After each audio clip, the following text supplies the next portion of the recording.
Basically, it's a whole new world. It's an entirely new reality, and consumers are really changing the way they think coming out of the new economy. Basically, you have about 2/3 of consumers saying that the nation will be forever changed by this current recession, and another 2/3 saying that their shopping habits will be forever changed by this recession. So really the idea of business as usual no longer applies, and that's really what prompted us here at MS&L to develop this new DNA of brand distinction for 2010.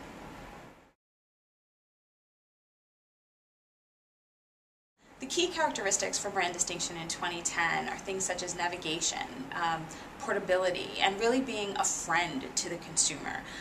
For navigation, it really is about helping consumers navigate not only through the current economic crisis and turmoil, but also helping them navigate around it. Navigating through is about empowering them, and with so many of them wanting to come out on top because they feel it's really a win-or-lose environment, it's about brands helping consumers to feel empowered, in control, and really having the tools they need to make decisions and find success in this challenging landscape.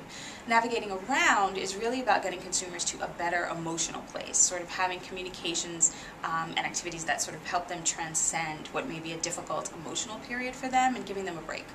30 seconds of good times, a humorous advertisement, for example.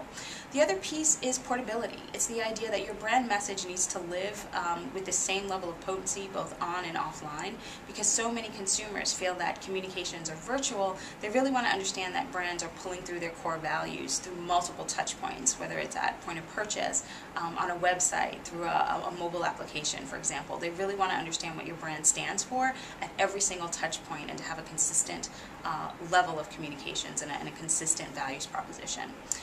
The final point is really the idea of being sort of a brand best friend to consumers. The idea of allowing consumers to peek behind the curtain, to be completely open and transparent, and really giving them access to all levels within the organization. One example that we looked at was Zappos, which has their CEO interfacing directly via Twitter with consumers, and that idea that you're actually speaking to someone at the top and you have a voice and it's really an ongoing relationship is incredibly important to consumers today, and a critical element of brand differentiation now going forward, given the power of social media.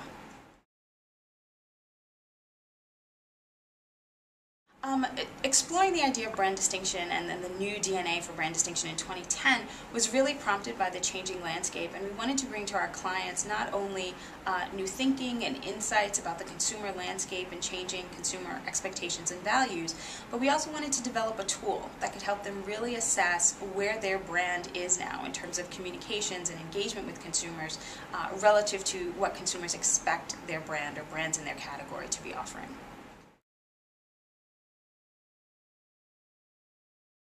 There are a couple of core activities that brands should keep in mind in ways that they can engage consumers to help avoid extinction and find distinction. The first is being open to what we've dubbed as strange bedfellows, which is the idea that there's tremendous opportunity in mixing and matching your brand DNA and your core strengths with other brands that have complementary strengths and assets and lifestyle benefits to consumers. So we definitely think there needs to be an expansion in terms of thinking around potential partners and partnerships that can help elevate the brand. The other piece, I think, when we think about the idea of navigating around this environment and taking consumers to a better and more positive place, we call it nostalgia, but it's this idea of tapping onto what's familiar to them, and what we've talked about a lot over the past year, which is the power of nostalgia, the power to connect consumers with what's familiar, but with an updated twist, and something that's slightly new and slightly unexpected is definitely going to resonate. And another core element to keep in mind when striving for distinction in this new landscape is really being distinctively digital. What we found in our digital research that we conducted over the past year is that about half of consumers, so it's really at a tipping point, expect that they're going to be able to understand a company's values within the digital space, particularly within social media, so blogs, discussion boards, Facebook, Twitter.